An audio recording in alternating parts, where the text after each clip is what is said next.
அப்பதான் நில குலைஞ்சு போய் உட்காந்து அழுதுகிட்டே இருக்காங்க. அப்போ கருப்பு வந்து, "என்னாமாச்சி, ஏன் இப்படி அழுதுகிட்டே இருக்க? ஏற்கனவே வீடு இருக்கிற நிலைமையில நீ இப்படி அழுதுகிட்டே இருந்தா உன் உடம்புக்கு ஏதாச்சும் ஆயிடப் போகுது. மாமா வேற ஜெயில்ல இருக்காரு, தமிழ்ச்செல்வி வேற வீட்டை விட்டு போயிட்டா. நீ இப்படி அழுதுகிட்டே இருக்காதே" அப்படின்னு சொல்லி ஆறுதல் சொல்றாரு. உடனே அப்பத்தா, "கருப்பு, எனக்கு ஒரு உதவி செய்வியா? அந்த பெரிய மந்த சீலைக்காரி நொண்டி கருப்பு கிட்ட இன்னைக்கு அருள்வாக்கு கேட்கணும், குறி கேட்டே ஆகணும்" அப்படின்னு சொல்றாங்க. தமிழ்ச்செல்வி இந்த வீட்டு நடுவுல நின்னு ஒரு வார்த்தை சொன்னா பாத்தியா?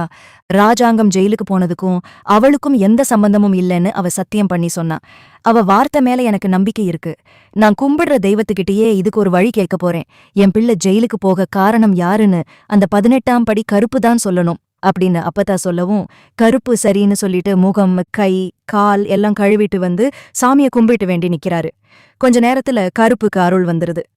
அவர் சத்தமா கத்துறத கேட்டு சேது, நடேசன், ஈஸ்வரி, சித்ரா, சாவித்ரி, தாமரை, மோகனா, மலர்னு எல்லாரும் ஓடி வர்றாங்க. அத்தை என்ன நடக்குதுன்னு மோகனா கேட்க, "நான் தான் கருப்பு கிட்ட அருள்வாக்கு கேட்கச் சொன்னேன். நல்லா இருந்த குடும்பத்துல என்னென்னமோ நடக்குது. சாமி கிட்ட முறையிடத் தவிர வேற வழி இல்ல" அப்படின்னு அப்பத்தான் சொல்றாங்க. சாமியாடுற கருப்பு சேதுவ முறைச்சு பார்த்து, "கட்டுன பொண்டாட்டியோட வார்த்தை மேல உனக்கு நம்பிக்கை இல்லையா? உன்னை நம்பி வந்தவ தப்பு செய்யலன்னு சத்தியம் பண்ணியும் அவ வார்த்தைய நீ நம்ப மாட்டேங்கிறியே. அவளுக்கும் இந்த குழப்பத்துக்கும் எந்த சம்பந்தமும் இல்ல. அவ வார்த்தைய நம்பாம உன் வாழ்க்கைய நீயே அழிச்சுக்கிட்ட" அப்படின்னு சொல்றாரு. அப்பத்தா பதறிப்போய், "ஐயா, இதுக்கு என்ன பண்றது? என் பிள்ளை ஜெயில்ல இருக்கான், மருமக வீட்டை விட்டு போயிட்டா. இந்த குடும்பத்தை ஒன்னு சேர்க்க வேண்டியது உன் பொறுப்பு" அப்படின்னு கேக்குறாங்க.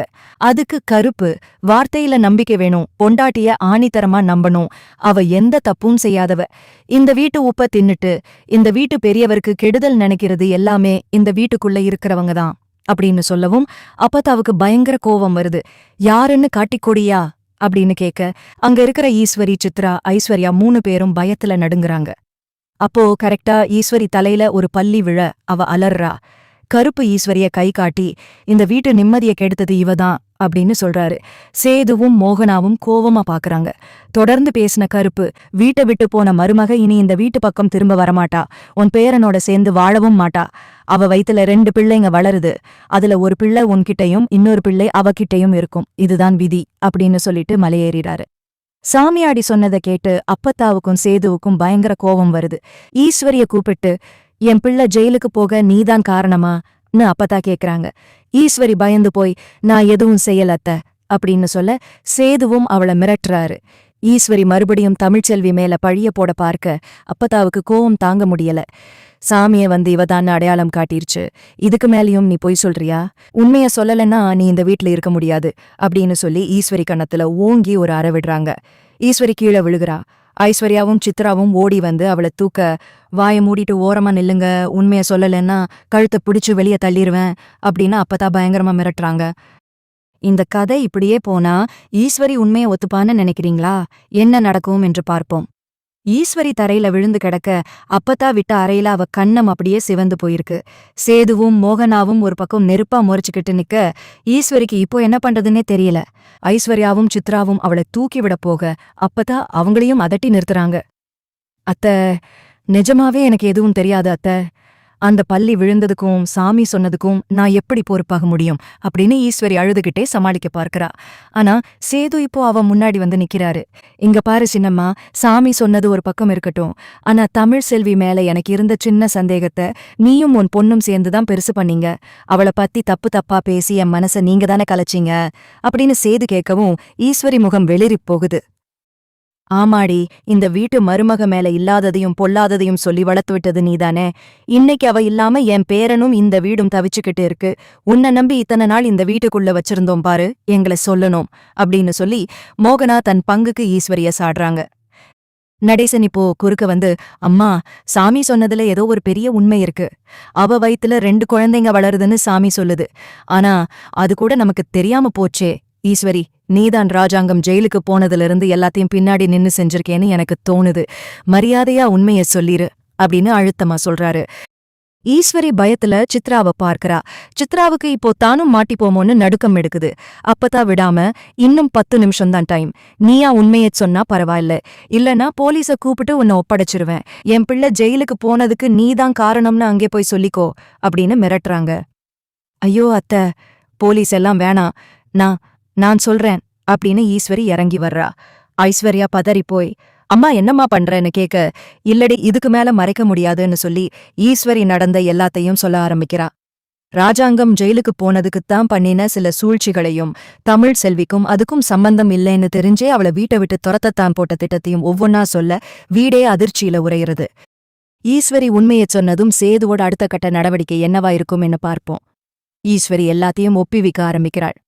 ஆமா அத்தை, நான் தான் எல்லாத்துக்கும் காரணம். இந்த வீட்டுச் சொத்து மேல எனக்கு ஒரு ஆசை இருந்தது உண்மைதான். அதனாலதான் ராஜாங்க மன்னன் ஜெயிலுக்கு போனப்போ அந்த பழிய தமிழ் செல்வி மேல திசை திருப்பினேன். அவ இந்த வீட்டை விட்டு போயிட்டா நம்ம நிம்மதியா இருக்கலாம்னு நினைச்சேன் அப்படின்னு ஈஸ்வரி அழுதுகிட்டே சொல்லவும் சேதுவுக்கு ரத்தம் கொதிக்குது. சேது வேகமா வந்து ஈஸ்வரியோட சட்டையை பிடிச்சு, உன் ஒருத்தியோட பேராசைக்காகவா என் வாழ்க்கையைச் சிதைச்ச? அவ தப்பு செய்யலன்னு சத்தியம் பண்ணப்ப கூட உன் பேச்சைக் கேட்டு அவளை சந்தேகப்பட்டு நின்னேனே, இன்னைக்கு அவ எங்க இருக்கான்னு கூட தெரியாம நிக்கிறனே அப்படின்னு சொல்லி ஆத்திரத்துல கத்துறாரு. அப்பத்தான் இப்போ ஈஸ்வரிய பார்த்து, இந்த வீட்டு உப்பை தின்னுட்டு இவ்ளோ பெரிய துரோகத்தை செஞ்சிருக்கியேடி, என் பிள்ளை அங்க ஜெயில கஷ்டப்படுறான், இங்க என் பேரன் தன் பொண்டாட்டிய பிரிஞ்சு நிக்கிறான், இதுக்கெல்லாம் நீதான் காரணமா அப்படின்னு கேட்டு மறுபடியும் அடிக்கப் போறாங்க. சித்ராவும் ஐஸ்வர்யாவும் பயத்துல ஒரு ஓரமா ஒதுங்கி நிக்கிறாங்க. அப்பத்தா உடனே சேதுவை பார்த்து, சேது இனியும் இங்க நிக்காதடா, அந்த புள்ள எந்த தப்பும் செய்யலன்னு சாமியே சொல்லிருச்சு. அவ வயித்துல 2 உயிர் வளருதுன்னு இப்பதான் நமக்கு தெரியுது. அவளை எப்படியாவது தேடி புடிச்சு கூட்டிட்டு வாடா அப்படின்னு சொல்றாங்க. சேது கண்ணுல கண்ணீரோட, இல்ல அத்தை, நான் அவகிட்ட முகம் கொடுத்து பேசக்கூட தகுதி இல்லாதவனாகிட்டேன். அவளை அத்தனை பேர் முன்னாடியும் சந்தேகப்பட்டு பேசினேன். இப்போ எந்த மூஞ்சிய வச்சுக்கிட்டு அவ முன்னாடி போய் நிப்பேன் அப்படின்னு கலங்குறாரு. ஆனா மோகனா, அதெல்லாம் அப்புறம் பாத்துக்கலாம் சேது, முதல்ல அவ எங்க இருக்கான்னு கண்டுபிடி. அவ நிலைமை என்னன்னு தெரியாம இங்க நாம நிம்மதியா இருக்க முடியாது அப்படின்னு தைரியம் சொல்றாங்க. நடேசன் இப்போ ஈஸ்வரிய பார்த்து, இங்க பாரு ஈஸ்வரி, நீ செஞ்ச பாவம் ரொம்ப பெருசு. இப்போவே உன் மூட்டைய முடிச்சுக்கிட்டு இந்த வீட்டை விட்டு வெளியேறு. உனக்கும் இந்த குடும்பத்துக்கும் இனி எந்த சம்பந்தமும் இல்ல அப்படின்னு அதட்டலா சொல்றாரு. ஈஸ்வரி அழுதுகிட்டே கெஞ்சுறா. ஆனா யாரோட மனசும் இப்போ கரையறதா இல்ல. ஈஸ்வரியையும் அவ குடும்பத்தையும் வீட்டை விட்டு துரத்திட்டு சேது வேகமா காரை எடுத்துக்கிட்டு தமிழ்ச்செல்விய தேடி போறாரு. ஆனா தமிழ்ச்செல்விதான் இனி இந்த வீட்டுக்கு வரமாட்டேன்னு சாமி வாக்குல வந்ததே, அத நினைச்சு அவருக்கு பயம் ஒரு பக்கம் வாட்டுது. சேது தமிழ்ச்செல்விய பார்த்து மன்னிப்பு கேட்பாரா? தமிழ்ச்செல்வி அதை ஏத்துக்குவாங்களா என்று பார்ப்போம். ஈஸ்வரி தன் பாவ மூட்டையை அவிழ்த்ததும் அந்த வீடே இடிந்து போய் திகைத்து நிக்குது. சேதுவுக்கு தன் மேலேயே சொல்ல முடியாத ஆத்திரம் வருது. சின்னம்மா, நீங்க பண்ணினது துரோகம்னா அதை நம்பி என் பொண்டாட்டியை சந்தேகப்பட்டேனே, நான் பண்ணினது மகா பாவம் அப்படின்னு சொல்லி தலையில அடிச்சுக்கிறாரு.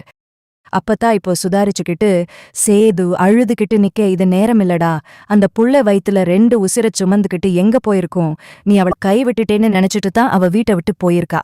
அந்த புள்ளைய எப்படியாவது தேடி பிடிச்சு இங்க கூட்டிட்டு வா அப்படின்னு கட்டளையிடுறாங்க.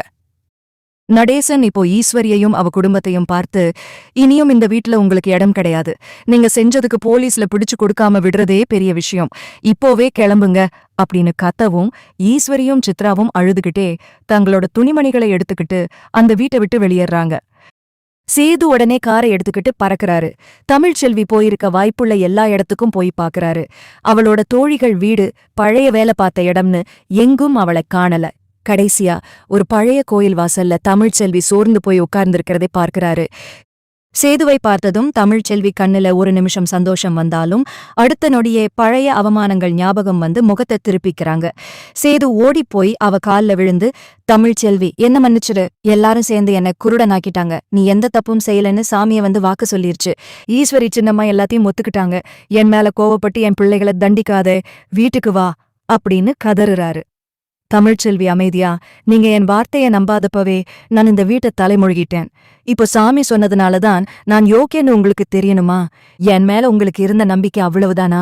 எனக்கு உங்க வீடு வேண்டாம், உங்க சொத்து வேண்டாம், என் பிள்ளைகளை நான் பார்த்துப்பேன் அப்படின்னு பிடிவாதமா சொல்றாங்க. சேது எவ்வளவோ கெஞ்சியும் தமிழ்ச்செல்வி மனசு மாறல. சாமியாடி சொன்னது போலவே, ஒரு பிள்ளை உன்கிட்ட இருக்கும், ஒரு பிள்ளை என்கிட்ட இருக்கும்னு சொன்ன அந்த வார்த்தை இப்போ சேதுவோட காதல ரீங்காரமிடுது.